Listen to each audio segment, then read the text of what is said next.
So most of you know, I just got back from visiting Israel. I was there for 10 days with Richard, and we traveled around, saw all sorts of different biblical sites, and I was furiously jotting notes down because, for me it was a real honor to be there. It wasn't just, I wasn't going on vacation. I was going to learn and receive some stuff, and somebody paid my way so I could go. And so I felt like I need to actually make this worthwhile. And I felt like this was a gift from God that, okay, here, I'm allowing you to do this. Don't screw it up, And also, like, it's a blessing for me as one of the pastors here that I'm able to leave and go to Israel for 10 days, that Brian can take over. And when Brian's called away for work, that Jesse can stand up and preach, and that the whole church doesn't go, well, screw this. What happened to the leaders? We're going to make a golden calf now.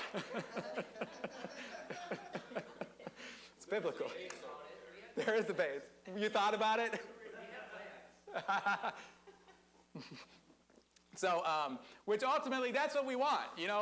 As leaders, our job is to equip the saints so that you do the work of the ministry. That doesn't mean we don't do the work of the ministry, but that we all, as the body of Christ, we should be able to serve God, love God, minister to God, regardless of who's missing. That being said, I like when y'all are here, and I like when I'm here. But being able to be there was a huge, I felt honored, I felt blessed, and I felt like God wanted to give something to me, and then coming back, I wanted to be able to share that with you guys because you weren't able to come. However, if you do want to come, I've had, I think it's 8 people so far that have told me they're interested in coming, and so I'm thinking of possibly organizing a trip, maybe 2024 or 2025. So if you're interested, talk to me. It's not cheap. It'll be about $4,000, but everything is paid for.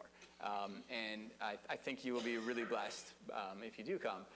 The reason I'm saying we're planning it, I'm hypothetically possibly thinking about 2024 or 25 is that would give you time to set aside the money. So if you're interested, talk to me, and there's a possibility we'll do something. So anyway, having gone over there and come back, I felt like I learned some stuff. I had some experiences with God that I want to share some of these with all of you who weren't able to go. So over the next few weeks, I might take a break next week, but I'll be sharing different things that I gained from over there to give you some of that as well. So just a quick review from last week. Last week, one of the biggest things that hit me while I was over there was just how much the early church was willing to take up their cross and follow Jesus. How much they were willing to deny themselves. How much they were willing to be ready to die for the gospel. They faced intense persecution, and they didn't have to. They could have just sat on their butts and said, "Praise the Lord, we're going to heaven." And just go about their life, being quiet and not ruffling any feathers, not pushing the issue, not preaching. They could have just been quiet and enjoy their salvation and just die in peace one day with their family around them. But instead they said, look, Jesus is the author of life. He came as the Messiah to bring salvation to the world. How can we be quiet about this? And so they were willing to face persecution, opposition, and just the hassles of preaching the gospel. And because of that, we are, because they preach the gospel, they pass it to others, who pass it to others, who pass it to others. It comes right on down to us, that now the baton's passed to us. What are we going to do? Are we going to grab it and go, that's okay, I'll just take a break? Or do we go, all right, I want to treat this with the same seriousness, the same gravity that they treated it with?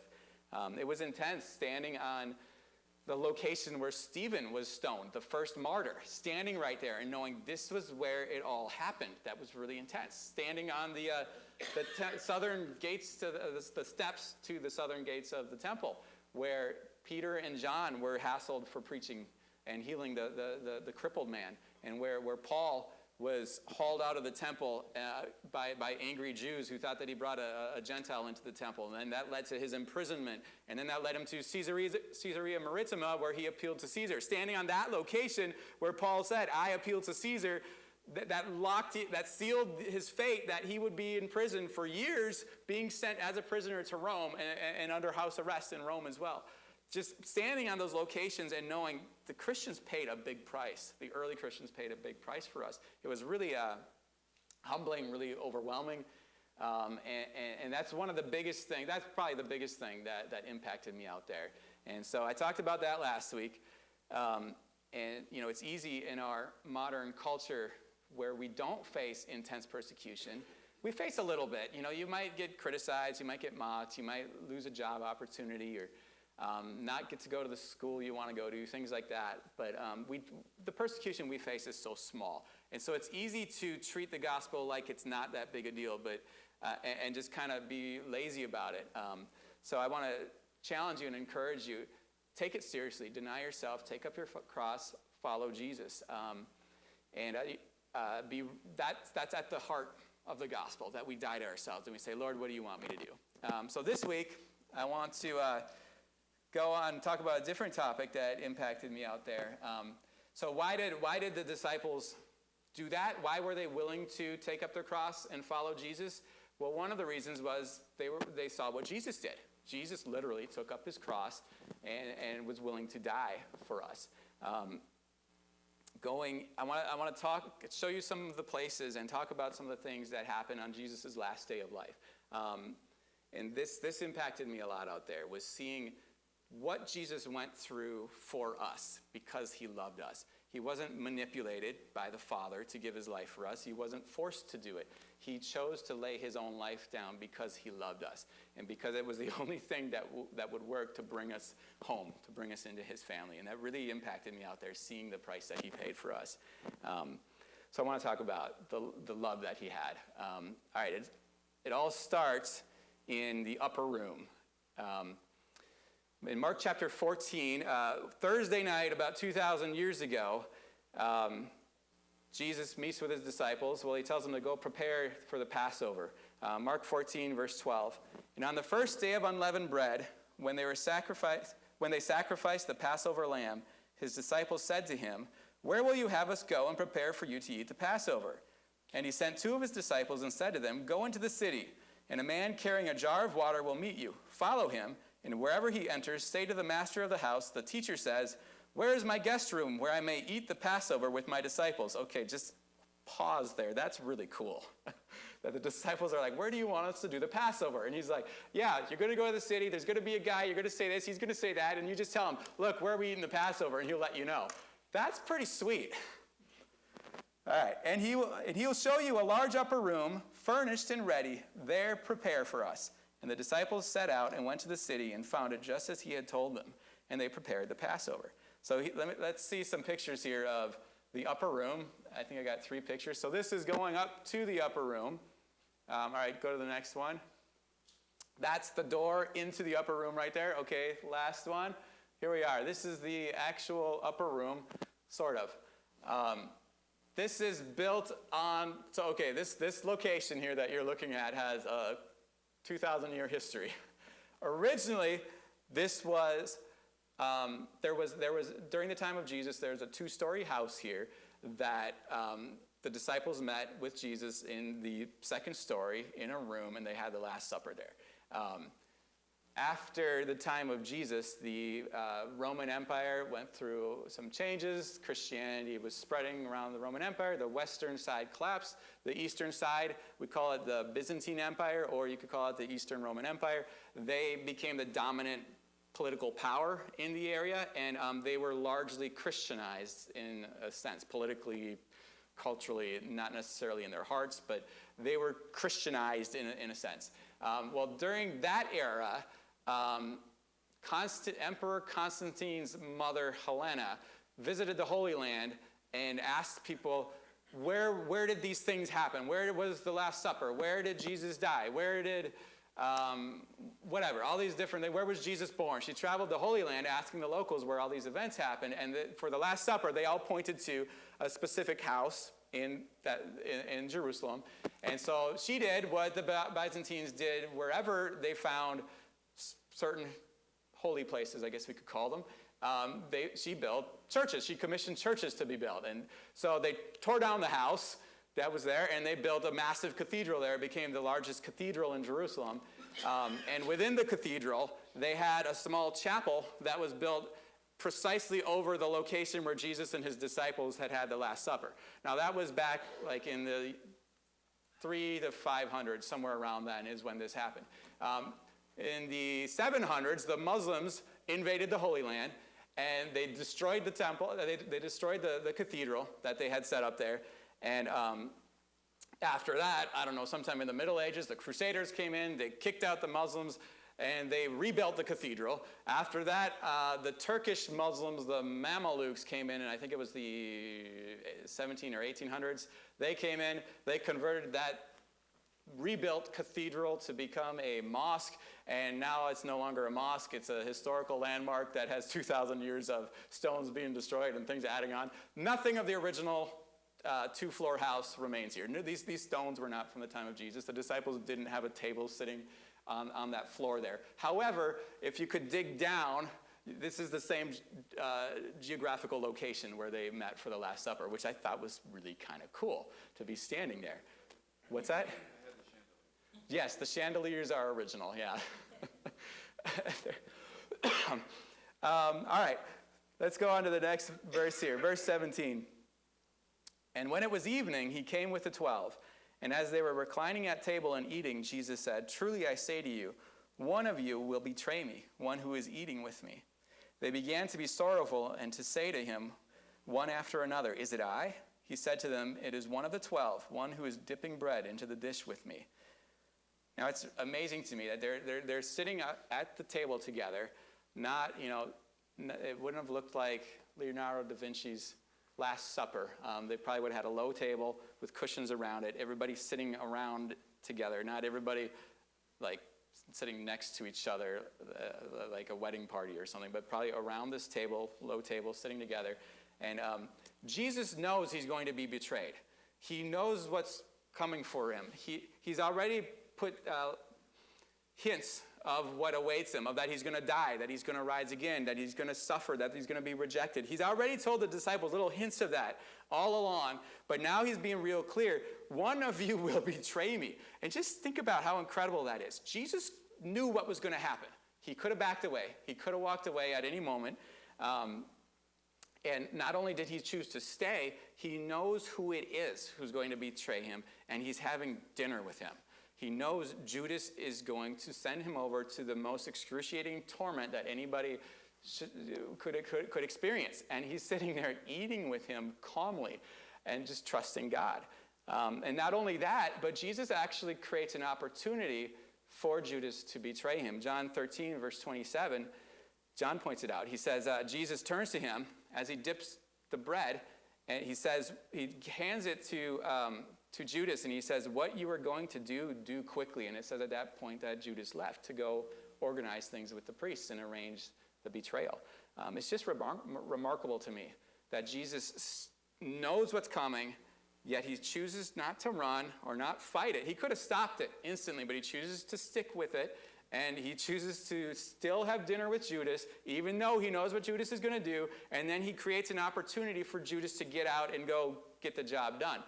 Jesus could have distracted Judas. Jesus could have said, "Oh, Judas, I need you here with me. Here, help me out with this. Oh, help me out with that." He could have kept Judas busy, but instead he created an opportunity for him to go and arrange things so that Jesus would go to the cross because he loved us.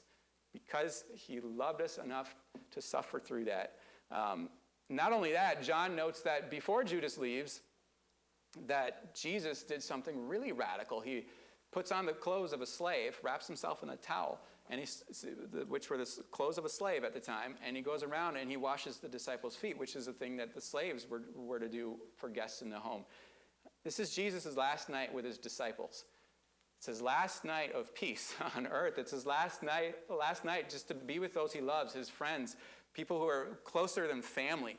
And what does he choose to do? He chooses to serve. He chooses to bless them, and not just the good ones that won't betray him, but he blesses Judas as well. He washes his feet, knowing that this guy is the one that's going to turn me over to the priest. That's crazy. That's radical love.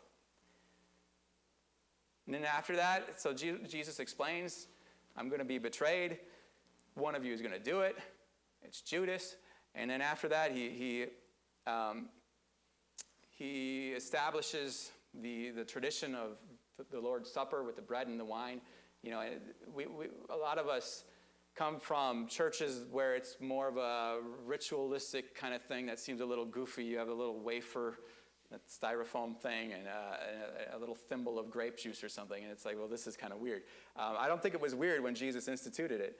I think it was normal. I think they're sitting there at dinner, hanging out, and he's talking about his betrayal. He's already talked about what's going to happen, that he's going to die, he's going to suffer and die, and he's trying to drive the point home so they realize this was, Jesus knew, and it's from God. And so he looks around and he sees bread and he sees wine, because they always have bread and wine when you're in the Middle East, in like the Mediterranean kind of culture. That's just what you use when you're eating. And so he grabs the bread and he tears it. He says, "This is my body torn so you can be forgiven. And this is this wine represents the blood of the new covenant, my blood poured out for you." It's driving it home. I'm going to die. My body will be torn. My blood will be poured out. And, the disciples, like most people, it probably was in one ear, out the other. And they're like, well, I don't know. What did Jesus mean? Jesus always says weird stuff. We don't understand what he's talking about. The disciples got confused when he told them to beware of the leaven of the Pharisees. I think most of you know the story where he tells them, beware of the leaven of the Pharisees. And they think, oh, he means we should have bread. No, he's saying, watch out about their teaching.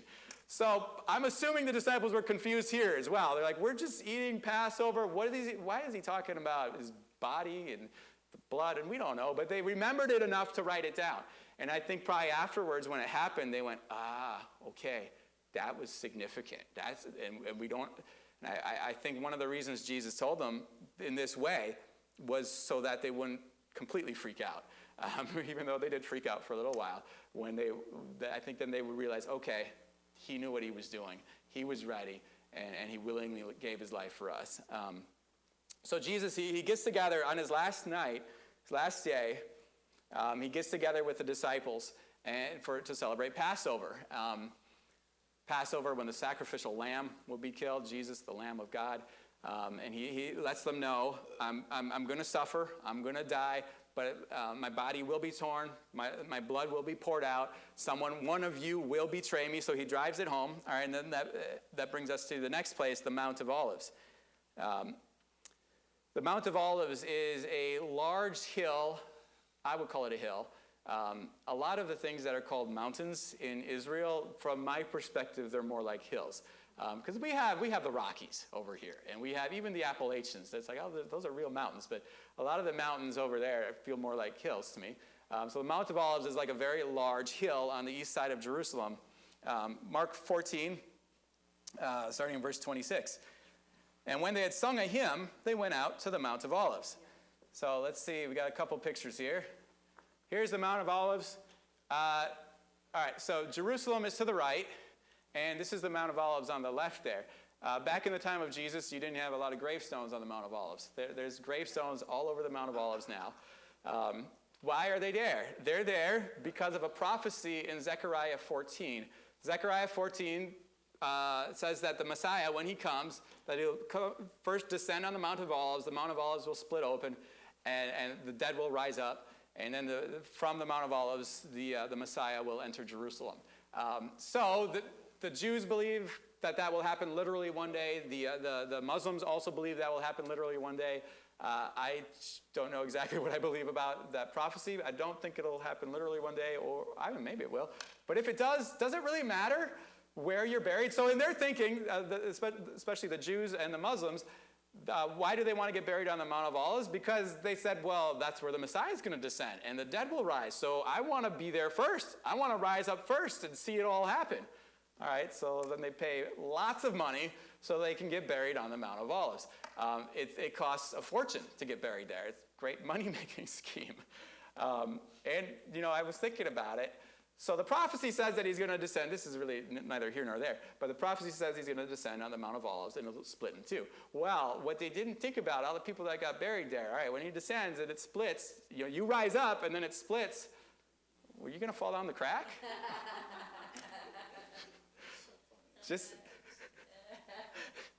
I'll just get buried in Wisconsin. I'm good with that.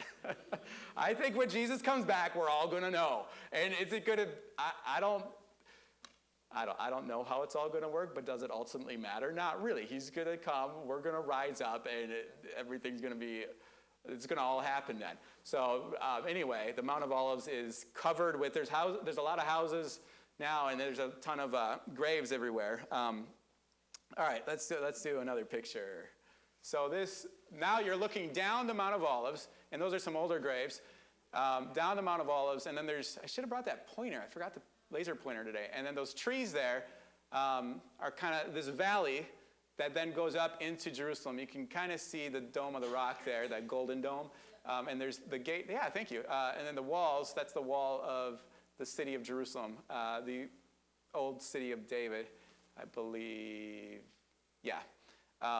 And in between Jerusalem there and the Mount of Olives where we're standing, the viewer is standing, there where the trees are, that valley is called the Kidron Valley. And so I think that's it for the Mount of Olives, I want to say, for that picture. Okay, let's go to the next verse 27. So they're on the Mount of Olives. They've been at the upper room. They sing a hymn, then they leave the upper room. And actually, while you're here, so the upper room would be located, if you could take the cursor and go way to the left, like right about there, where the corner of the fake stained glass there, that would be the upper room, was somewhere around there. So even further. Off the screen. It would be off the screen, yeah. So they went from the upper room over to the Mount of Olives, and there, verse 27. So they're at the Mount of Olives, and back then the Mount of Olives was a natural area. There were a lot of trees and rocks and grass. It was a really beautiful area. People talked about that, and there were some villages around or on the Mount of Olives. Two of them you've heard of, Bethany and Bethphage. They were around the Mount of Olives. And so Jesus goes to the Mount of Olives, and Jesus says to them, verse 27, "You will all fall away, for it is written, I will strike the shepherd, and the sheep will be scattered. But after I am raised up, I will go before you to Galilee." Peter said to him at this point, "Even though they all fall away, Lord, I will not." And Jesus said to him, "Truly I tell you, this very night before the rooster crows twice, you will deny me 3 times. But he said emphatically, "If I must die with you, I will not deny you." And they all said the same. Well, we all know how well that turned out for Peter and the others. They all of them denied. All of them ran away. Peter did deny him 3 times before the rooster crowed. And John and some of the women stayed at the cross. So other than that, everybody scattered. So again, I'm thinking about everything Jesus went through for us. So he's warning them. So he knows he's going to be crucified. That's bad enough already. He eats with Judas, who he knows is going to betray him. He washes Judas's feet. He creates an opportunity for Judas to go out and arrange the betrayal. And then now he's on the Mount of Olives, and he's trying to get his disciples ready. And so he warns them, hey, be ready. You're all going to fall away, but be ready, be strong. And they ignore him. They don't receive his teaching, his warnings at all. And not only that, now they try to act all tough and like, no, man, we got you. We're in this no matter what. We're going to be strong. They completely dismiss the warning, and then they act like they got it all figured out, and they're going to be strong. They're going to do it.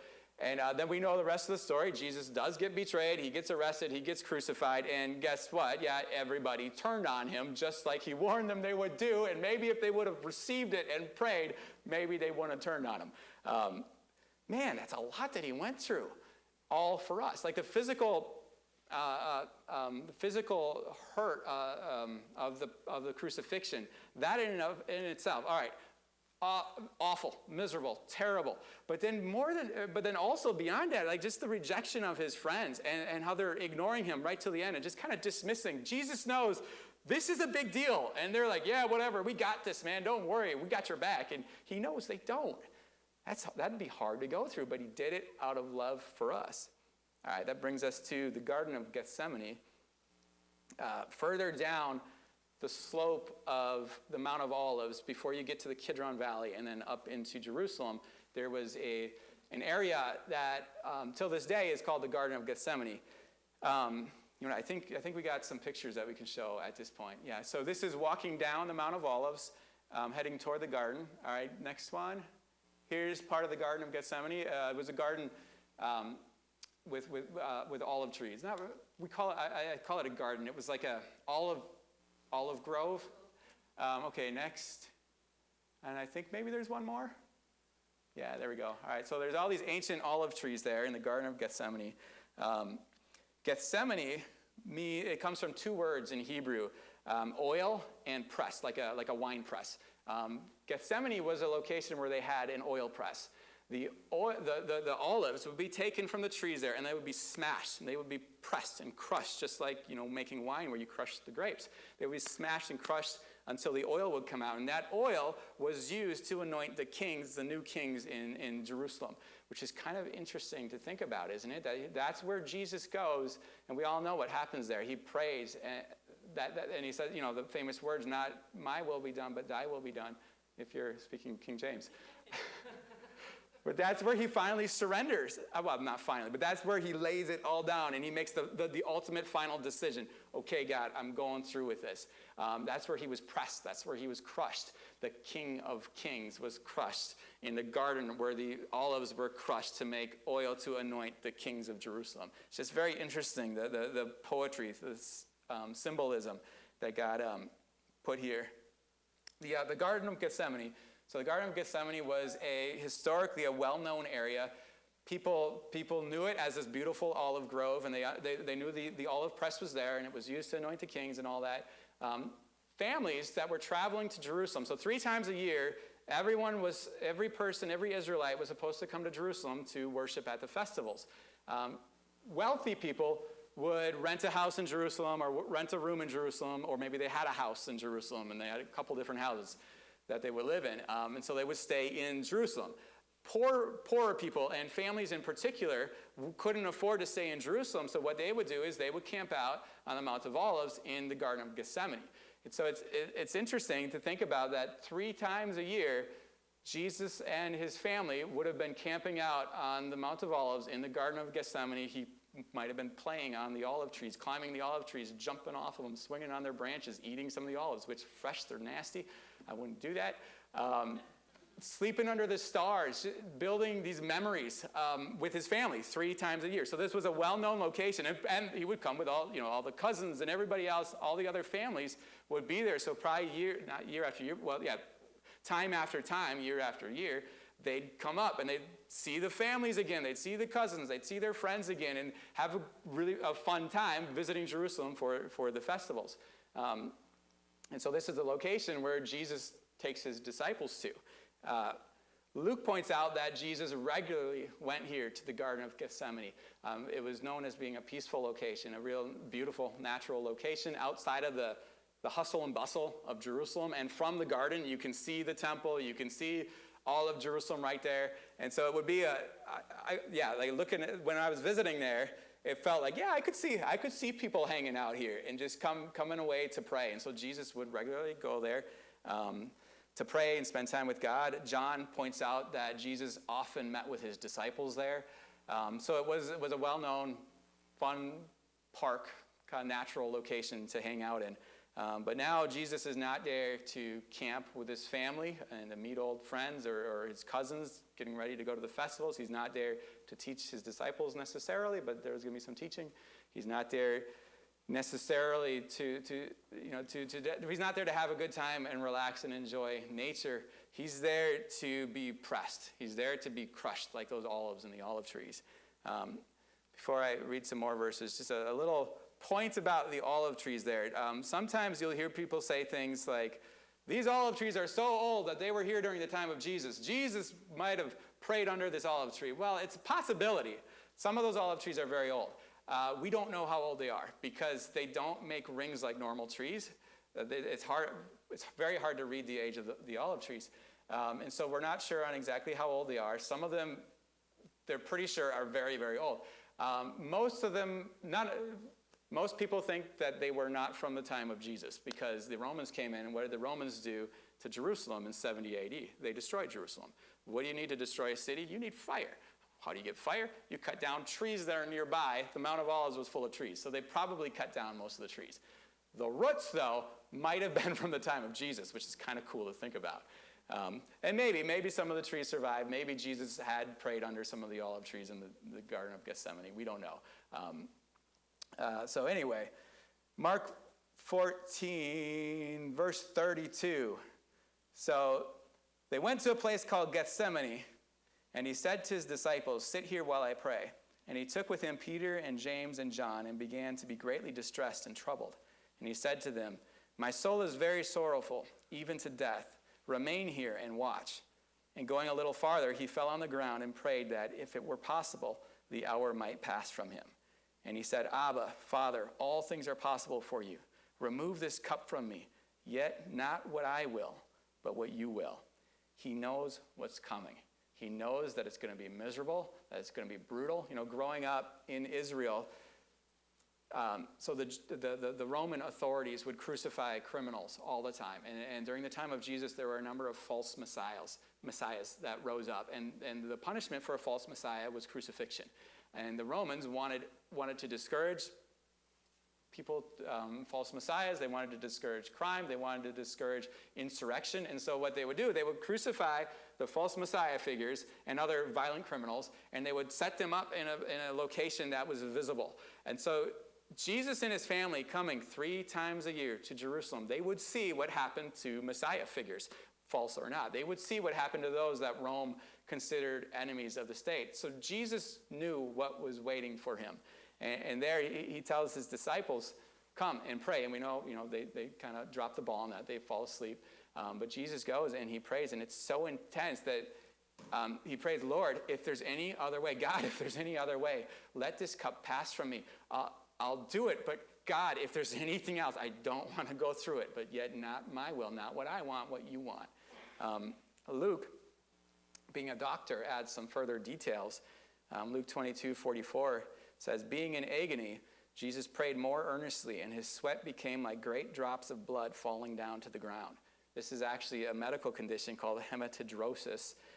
It's a rare medical condition that doctors don't really know much about because it is so rare, but it does happen. It's when someone is under so much stress, anxiety, and fear, the capillaries in their skin can actually start to burst, and blood gets mixed with the sweat, and then you sweat drops of blood. Leonardo da Vinci wrote about soldiers having this happen on the eve of battle, that they would be so stressed, so full of fear about what's going to happen next, that the capillaries would burst and they'd start sweating drops of blood. That's what happened to Jesus. Jesus knows what's going to happen. You know, this is such a very human moment. Like, sometimes we think of Jesus like, nothing bothered Jesus. Jesus knew he was going to rise. Jesus knew he'd make it in the end. Yeah, well, Jesus knew what crucifixion was.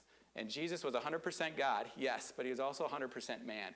And he knew what was waiting for him. And this is not something he was looking forward to. This was something that he understood, and he's weighing it right now, and he's praying to the Father, "God, if there's any other way, I don't want to have to do this. You know how miserable this is. You've seen what happens. You've seen how cruel crucifixion is. God, is there any other way?" But ultimately, as he's stressed about, as he's looking at the fearful thing that's awaiting him, he's so stressed, the drops of blood are coming out, but ultimately he says, "God, I'm willing to go through it. I'm willing to obey you. I'm willing to lay my life down for them." And why did he do it? I think ultimately out of love for us. He wasn't manipulated into it. He wasn't forced into it. He could have gotten away at any moment. He could have stopped it at any moment, but he loved us, and he knew this is the only way to do it. And so he was willing to go through it for us.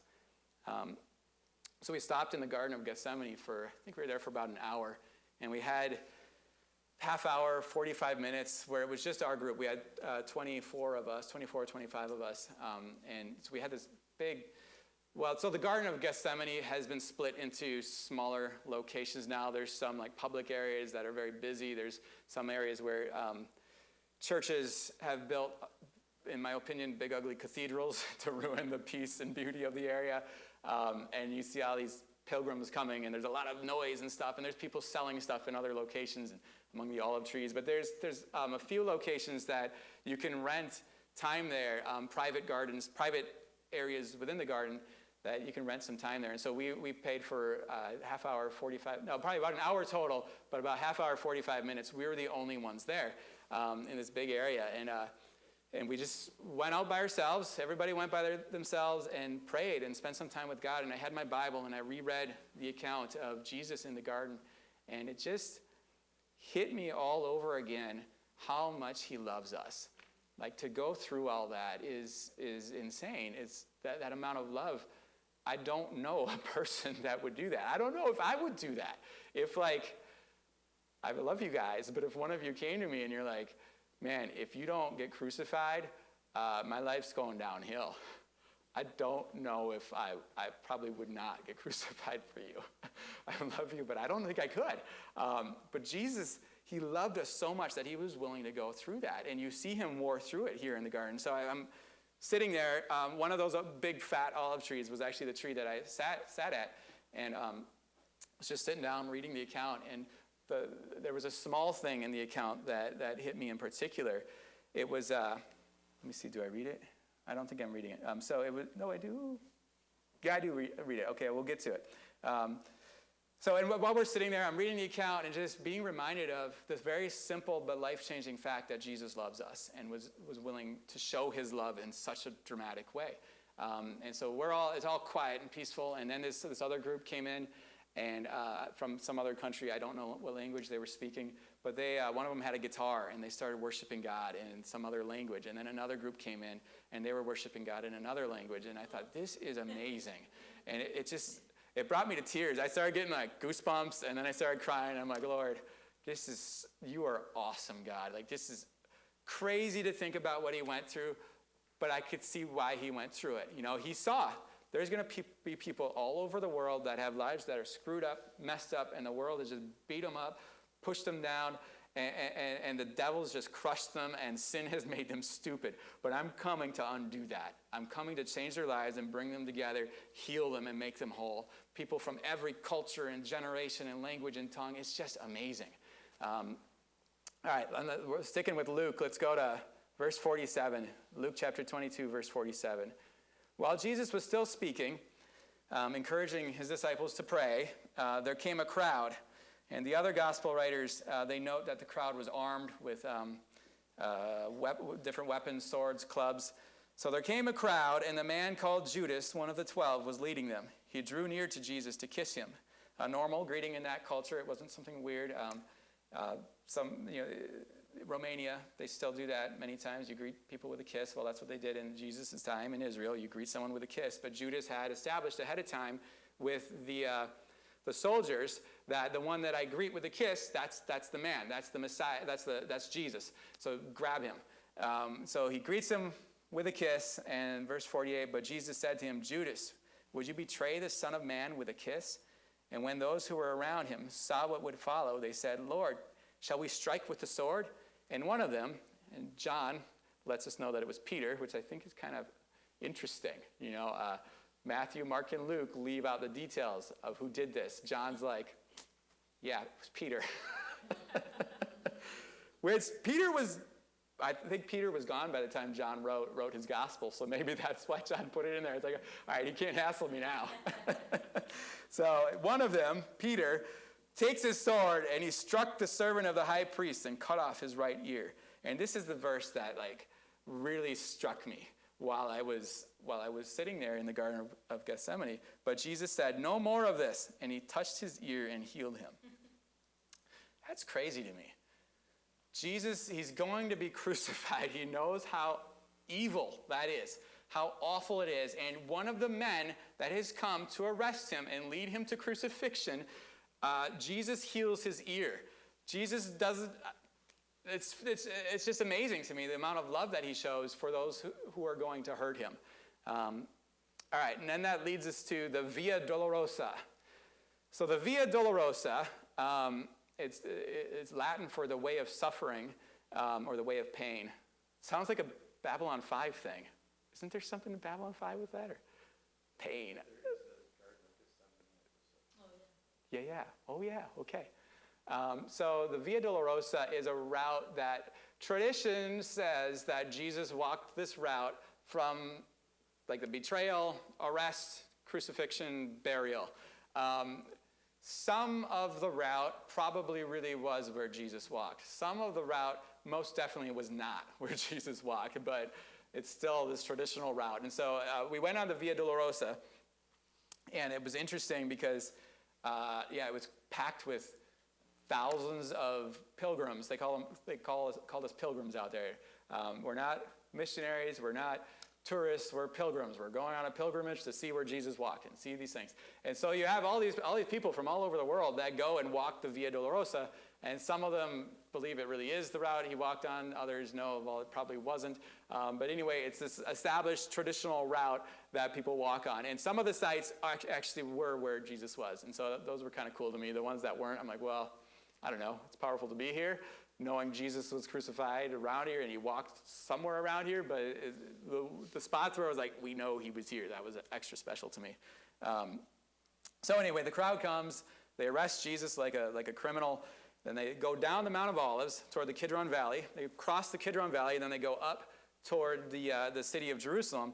On the way to the city of Jerusalem, they pass by something that's called the pinnacle of the temple. Do you remember that term, the pinnacle of the temple? When Jesus was tempted in the wilderness, that's one of the places that he was tempted. The devil brought him to the pinnacle of the temple. And it says, just throw yourself down. God says that the angels will grab you. They'll protect you from hurting yourself. So in my mind, I'm thinking as Jesus is going along, he sees the pinnacle of the temple, and he probably remembers that he was tempted by the devil to back down, to give up. And I think there probably was a little bit of, I don't know, I'm not Jesus, but I would imagine there might have been a little bit of like good pride at that point, like, yeah, I'm glad I didn't surrender. I'm glad that I stuck with it, because here it is. We're coming to game day now. This is it. And he's got his face, set toward the crucifixion. He's steeled. He's ready to go. He knows what's waiting for him, but he's been through the Garden of Gethsemane. He's been through the pressing, the crushing, and so now he's ready. Like, all right, let's do this, God. So they pass by the pinnacle of the temple, and then they get to the eastern wall of the city and come up to, there were a number of eastern gates. Here's a picture of one of them. If you can go to that, Greg, there you go. So that's coming down the Mount of Olives. That's one of the eastern gates there. The two filled in doors there. The Muslims filled those in after they invaded in the 700s. And then as they go in, scholars debate on exactly what route they went into the city, which gate they took and what route they took all along. But one of the routes offered goes past the pool of Siloam. Remember the pool of Siloam? That's where Jesus healed the blind man, put mud on his eyes, and told him to go and wash in the pool of Siloam. And then he does that, washes the mud off, and he opens his eyes. He can see. And that leads into the most humorous story in the whole Bible, in my opinion. Well, that or Balaam and the donkey. Those are like the top two right there. Where at the pool of Siloam, the guy gets healed, and the Pharisees take him in for questioning, and they're like, who did this to you? And they're like, I can't believe it. You don't know who did this to me? I mean, I'm blind, so I get it why I don't know. But, man, this guy is going around healing the sick, and you don't know him? And then at one point, he asked them, why do you want to know? Do you want to be his disciples too? It's just a really humorous exchange in John 9, I think that is. So they might have gone past the pool of Siloam. If they did, I would imagine Jesus is seeing that going, that was fun. And wherever they're going, he's remembering, all right, I did this there, I did that there. And then they eventually get to the high priest Caiaphas' house. They bring him there. The soldiers that are holding on to him, they mock him, they beat him. At that point is where they hit him. They blindfold him, and then they start hitting him. And just to mock him, they say, hey, prophesy, who hits you? Man, the cruelty of that. And then the high priest and his flunkies come out. They question him. They grill him. They try to entrap him. It's here at Caiaphas' house that Peter denies Jesus 3 times. He's in the courtyard, and he denies Jesus 3 times. Then finally, when it's morning, they bring Jesus to Pilate. Pilate sends him to Herod. Herod sends him back to Pilate. Everywhere, all along this whole route, everywhere he's going, he's being mocked, he's being ridiculed, he's being cruelly beaten. Pilate has him scourged, whipped with not a normal whip like that you would whip with a horse with or something, but a whip that had bits of bone and metal, nails, shards of glass on it. And his body was literally torn for us. And everywhere he's going, one after another, they're doing more and more just cruel torture to him. And he's suffering through it all out of love for us. And at one point, Pilate attempts to free Jesus, but the crowd doesn't want Jesus freed. The crowd, that Jesus has done miracles for them. Some of those people in the crowd probably had been healed by Jesus, had demons cast out. But now they've all turned on him. And they say, no, we don't want you to release Jesus to us. Release Barabbas, the murderer. Yeah, release him to us. Because every year at Passover, Pilate would free a prisoner. And they say, no, we don't want Jesus. Release Barabbas instead. And so he releases this murderer. And then Pilate condemns Jesus to crucifixion, and they load a cross on his back, and he starts walking with the cross. And remember, he's already been beat up. He's already been tortured. He's already been scourged. And now they put this big, heavy beam of wood on his back, and he's carrying it. And he's so weakened by the loss of blood and by the torture that he can't carry it anymore. So they grab a bystander, Simon of Cyrene, and they give the cross to him, and he carries it as now they make Jesus walk through Jerusalem, bloodied, beat, sore, tired, as really parading him around as a public spectacle. This is not a graceful way to die. This is not an honorable way to die. They are trying to abuse him and push him down as much as humanly possible. And yet, again, Jesus is willing to bear it out of love for us. And eventually then they bring him to a place called Golgotha, which in Aramaic means the place of the skull. And there they crucified him. He died. He was buried in a tomb, and 3 days later, he rose again, conquering sin and death and the devil for us. Amen. So this route that Jesus took, the traditional route, which seems to be half wrong at least, is called the Via Dolorosa. But, regardless of what the actual route was, the fact remains that Jesus was arrested up in the Garden of Gethsemane, and they brought him throughout Jerusalem, one place to another. And so whatever exact route he went on, he walked throughout Jerusalem being paraded as a public spectacle and abused and going through all this suffering for us. Let's see. I think I've got a handful of pictures here. Not I think, I know. So here we go. This is that's the Mount of Olives there, the hill. And so he would have come down there, and this is not the route that Jesus would have gone on. No one thinks this is the route, but this is the route we took going up to the route that maybe he went on. So, all right, next one. This is the beginning of the Via Dolorosa. All right, keep going. This is one of the stations. I think this is where, if I remember correctly, I believe this is where they think that this is where Pilate actually condemned Jesus to die, to crucifixion on this location. Again, it looked nothing like this at the time of Jesus. All right, next one. These stones there were stones that most archaeologists are pretty sure that Jesus would have walked on some of those stones, those big ones in the gate there, the big fat ones, not the rectangular ones. There's more stones like that buried down, I don't remember how far they said, let's say 10, 15 feet beneath the surface there. And so archaeologists dug some of those up to put them up there just so people could walk by and go, okay, that's cool. That Jesus probably walked on those. So that was kind of neat to see that. Neat's not the right word. It was intense. It was powerful to see that. Okay, next one. That stone there, some people believe that Jesus touched that stone while he was going along the route to his death, as he was carrying the cross, or as Simon was. They say there's a tradition going back to the early years of Christianity that Jesus touched that rock face there. We don't know. Maybe he did, maybe he didn't. I just think I wanted to include the picture because I think it's kind of interesting how through the years then, as they rebuilt things, they kept that rock there because they're like, all right, we want to leave this. I don't know if he did or didn't. So they did a humorous story about that while we're talking about intense stuff. Our guide there, Mati, said that during COVID, with all the lockdowns and everything, he would still take teams throughout Jerusalem. They'd go on the Via Dolorosa. And when they got to this point, he said he would laugh because people would put their glove on, and their mask on, and then they would go touch the rock. No, sorry, they wouldn't even touch the rock, he said. During COVID, they would put their hand next to the rock. And he's like, you've got a glove and a mask, and it's just a rock, and we don't know if Jesus actually touched it anyway, so why, you don't even need to really touch it. But so I thought that was funny. All right, keep going. Then we get up to here. This is the traditional location of Golgotha, the place of the skull. There's at least one other suggested location, but we don't know. This is the one that goes back to the times of Helena, the mother of Emperor Constantine, so the early centuries of Christianity. And now there's a church, obviously, that has been built on there because that's what the Byzantine Empire did. They built a church on all these locations, and it's been remodeled and destroyed and rebuilt through the years. But so this is the general area where traditionally they believe that it was Golgotha. All right, next one. that staircase right there, they say that traditionally that's where they believe the cross was set, that there was a hill there and the cross was set on that hill. Okay, next. Here's the inside. The inside was like, oh man, guys, why you got to ruin stuff with religiosity? So they built this massive cathedral. Okay, keep going. Yeah, I don't really care for that stuff. Okay.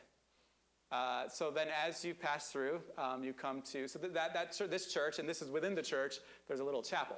That church is called the Church of the Holy Sepulchre, which, if you're like me, sounds like it's something out of Indiana Jones. Sepulchre means tomb, so it's the holy tomb. So they say that Jesus was put in a tomb that chapel marks. I don't know. It's a tradition going back like 1,500 years or more.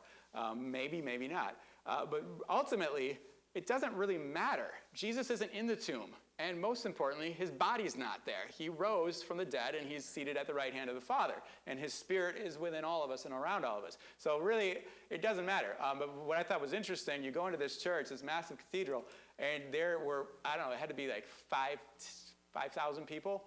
I don't know, I can't number people very well. But there were a ton of people. The whole place was just packed with people that our guide was telling us they will wait 10, 12 hours just barely inching forward just to be able to get inside that tomb and touch the rocks that they say his body was placed on. I don't know. But I didn't need to go in the tomb because Jesus isn't in the tomb. Jesus rose from the dead. So whether it was there or not doesn't ultimately matter. Keep going. Another one of the chapel, and you can kind of see inside it. They got the candles and all that. Okay, next. So, interesting thing with the Church of the Holy Sepulchre. It's controlled by, I believe it was the Catholics, the Orthodox, and what is the other one? Catholics, Orthodox, Armenian, thank you. I was going to say Aramaic. The Armenians, the Catholics, and the Orthodox, they control different sections of it. And so they have a written agreement going back to the early centuries of Christianity that says, okay, the Catholics, going back to like the split, the schism in like the 1400s, saying the Catholics control this part, the Orthodox this part, the Armenians this part. Well, the written agreement forgot to include a part of the church, and so it was part of the old crypt. And so this is the old crypt going back to the Middle Ages. And because the agreement didn't include that, nobody took care of the crypt. And so it's basically left how it was in the Middle Ages. And this is not where Jesus was buried. However, where he was buried would have looked similar to this. Go to the next one. So this is an old tomb that goes back to around the time of Jesus that, again, he was not buried in that. Nobody believes he was. But it would have looked similar to that where his body was laid down. Just a cave, essentially. All right, do I have another picture, or is that it? There, that's it, okay. So that's the Via Dolorosa. Now, I mentioned there's at least one alternative location for Jesus' tomb that's offered, and that is called the Garden Tomb. The Garden Tomb was first discovered and, put forth as a possible location of Jesus' burial in 1867. I personally don't think this was where Jesus was buried. Again, it doesn't matter where he was buried. He's not buried anymore. He's risen from the dead, and he could have been buried in Timbuktu for all it matters. It doesn't matter.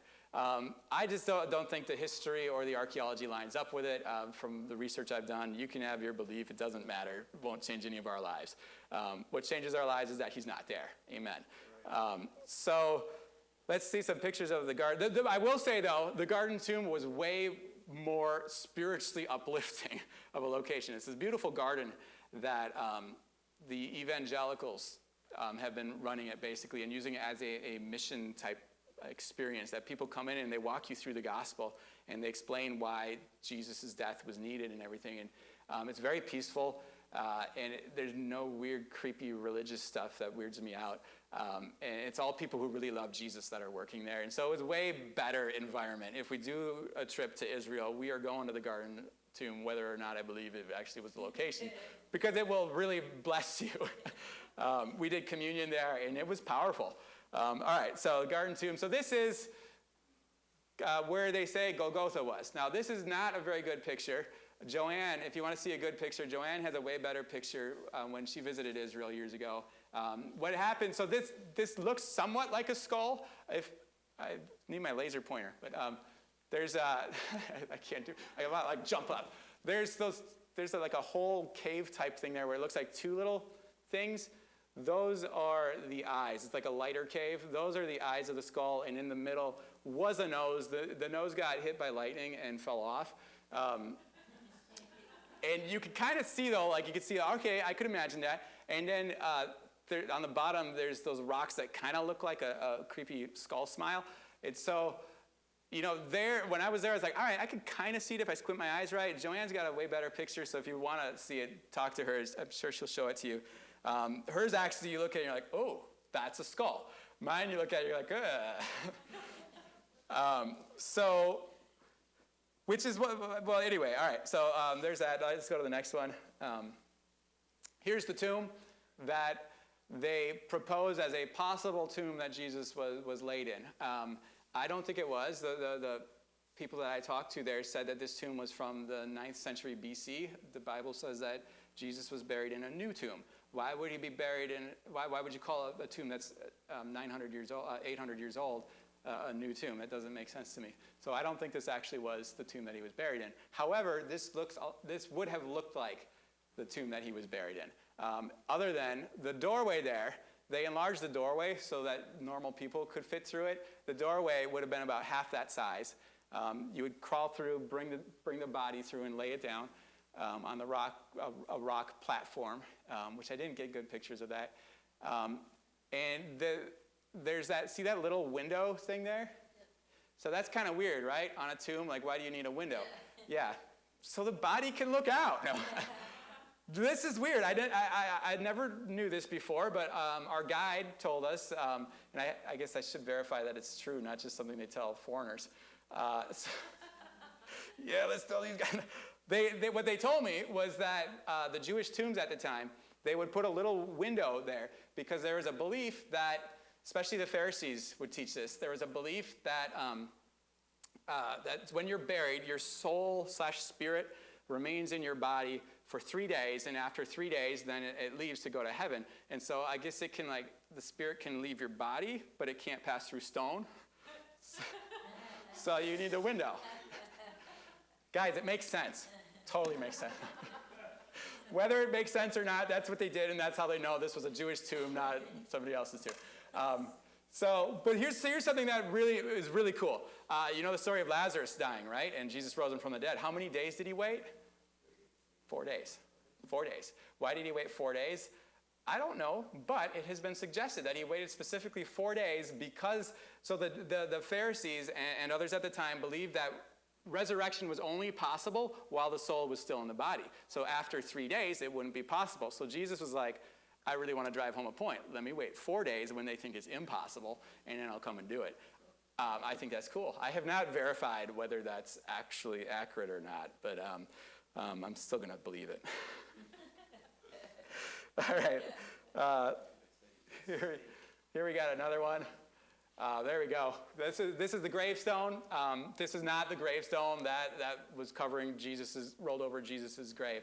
It was also not even the gravestone that was on that tomb that we saw over there. It was just a similar gravestone that would have been that was used at a different tomb. But I wanted to include that so you could get a picture of what that looked like. Now, no matter what the correct Via Dolorosa route is, which route exactly Jesus went on while he was carrying the cross, no matter what exact location is correct for his burial and resurrection, that doesn't really matter. While I was over there, walking along those routes, seeing the locations where we know Jesus was really here and he was carrying the cross at this location, and then going to the different possible tomb locations, meditating on what Jesus went through, it was really powerful. And what hit me was just thinking about that, obviously the horrendous physical suffering of the cross, of crucifixion. Wow, that he would love us so much to endure that. Beyond that, everyone turning on him, rejecting him, his disciples, ones he'd spent years with, pouring out to them, eating with them, hanging out with them, traveling with them, teaching them, giving himself to them, that they turned on him, that had to have been brutal. And then being paraded throughout Jerusalem as a public spectacle. They could have just crucified him quietly and But they paraded him like a spectacle to put him to shame. And he was willing to suffer that for us out of love for us. And then just the fact that Jesus, the author of life, the one who should never die, the one who has always been and always will be God eternal, that he was willing to separate himself from that and die, surrender to death on our behalf so we don't have to. That just meditating on all that was phenomenal for me. And he did it all, not because he was manipulated to do it, not because he was forced to do it, but he did it all because he wanted to, because he loved us.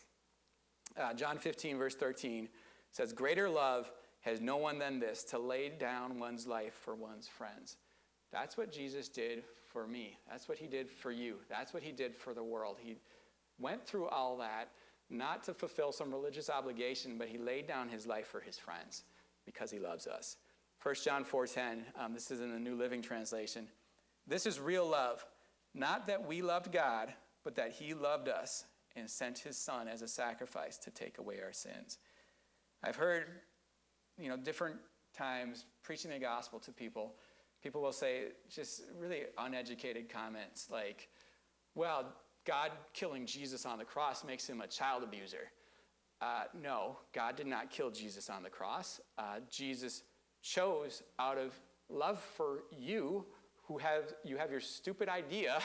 He died on the cross because he loves you and he loves me. He willingly did that. He said as much in the scriptures. He said, "No one takes my life from me. I give it of my own accord." He chose to leave the comfort of heaven, come to earth, be born on the earth, suffer colds and sickness and hot temperatures in the summer, cold temperatures in the wintertime. Deal with all that stuff. Deal with disciples that just aren't getting it. Ultimately be rejected, beat up, tortured, crucified, killed for us. He chose to do that because he loves you. So God didn't kill Jesus. Jesus chose to lay his life down.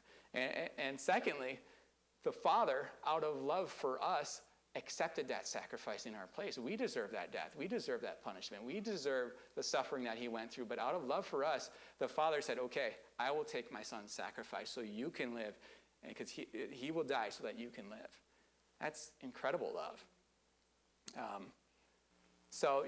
Just to close up, I know this sermon, it's kind of more of like an Easter sermon or Good Friday. Yeah. Did you catch that?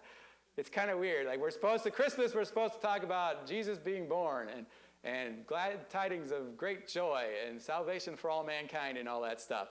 But it all goes together. Jesus came, he was born, to die. That's why he came, to die for us, to be our sacrifice, our Passover lamb. There was no time.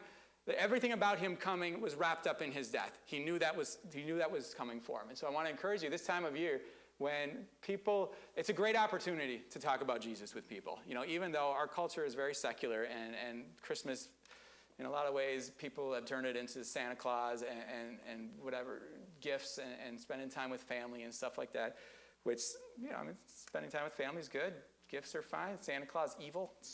But don't come down my chimney, boy. But, a lot of our culture thinks that way. But still, it's like semi-appropriate to talk about Jesus now. And there's a little more openness among people now. It's always appropriate to talk about Jesus. But in our culture, it's not as weird this time of year. So I want to encourage you to talk about Jesus. Look for those opportunities. Pray that God would open opportunities and let them fall on you. Let you trip over them. So you're like, all right, here it is. Let me close with this verse, Galatians 6:14. So it's at the end of a section where Paul is dealing with those who are basically boasting in their Judaism, their Jewishness, the fact that they're circumcised, that they follow the law and all that. And then Paul in Galatians 6:14, he says, "But far be it from me to boast, except in the cross of our Lord Jesus Christ, by which the world has been crucified to me and I to the world." It's like, I'm not going to boast about anything except the cross of Jesus, because there is our victory, there is our hope, there is transformation there. That's where I've been set free from the world. I've died to the world, and the world has died to me. It has no more power over me. It has no sway over me. I am serving a new king now, and that came through the cross of Jesus Christ. One of the crazy things with the cross is that in the Old Testament it says, cursed is anyone who dies by hanging on a tree. Well, the Romans came in, and that was written before, that verse was written before crucifixion was a common thing. When the Romans came in, they started crucifying people, and the Jews at the time, the Israelites at the time, they said, okay, crucifixion, you're hanging on wood. That's the same as hanging on a tree. Therefore, cursed is anyone who's hanging on, who's crucified. And so in their minds, as they're looking for the Messiah, and leading up to Jesus, there was this excitement, anticipation that God is going to do something. The Messiah is going to come. And there are a lot of false messiahs, but everybody's waiting for the real Messiah. But in the back of their minds, they knew whoever the Messiah is, he's going to be blessed. If he's blessed, it means he's not cursed. If he's not cursed, it means he's not going to die on a tree, which means he can't be crucified. So no Messiah could be crucified. Anybody who's crucified is not the Messiah. It was like this logical progression where they believe if you're crucified, you cannot be the Messiah. So Paul takes this thing that then, so Jesus, our Messiah, was crucified, but he rose again. Now that's the crucifixion is in the Jewish mindset. It was a shameful thing. It was a thing that demonstrated that you've been cursed by God. And so Paul takes this thing, and Jesus really took this thing that should bring shame and should look like a curse and should look like something bad. Paul takes this thing and he's like, I'm going to boast about that because it's not a shame. It's not a curse. This is our blessing. This is our hope. This is our life. This is everything. That Jesus died and he made a way so we can be restored to the Father. So I want to encourage you during this season, pray for those opportunities to boast about the cross of Jesus. Don't hold back. Don't be ashamed. It's not something that we should be embarrassed about and try to hide. It's something that we should brag about. That we have a God who loved us so much that he came and he died on the cross for us. Let me pray. Jesus, thank you. Thank you for your great love. Thank you for dying for us. Thank you for being willing to suffer all of that abuse and torment.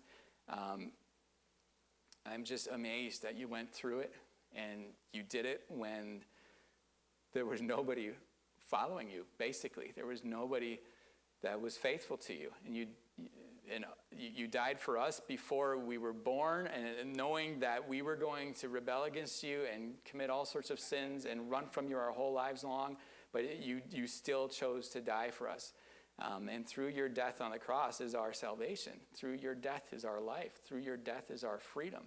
Jesus, thank you for coming and dying and paying the price for us. And thank you that you rose again and conquered death and conquered sin and sickness and the power of the enemy. Father, I pray for us that we would walk away today with greater love, greater appreciation of your love for us, and a greater love in response to your love, Jesus. And I pray that you would give us opportunities, open doors to share the gospel, to share the hope of the gospel with people, to let people know of the great, immeasurable, radical love that you have for us. In Jesus' name.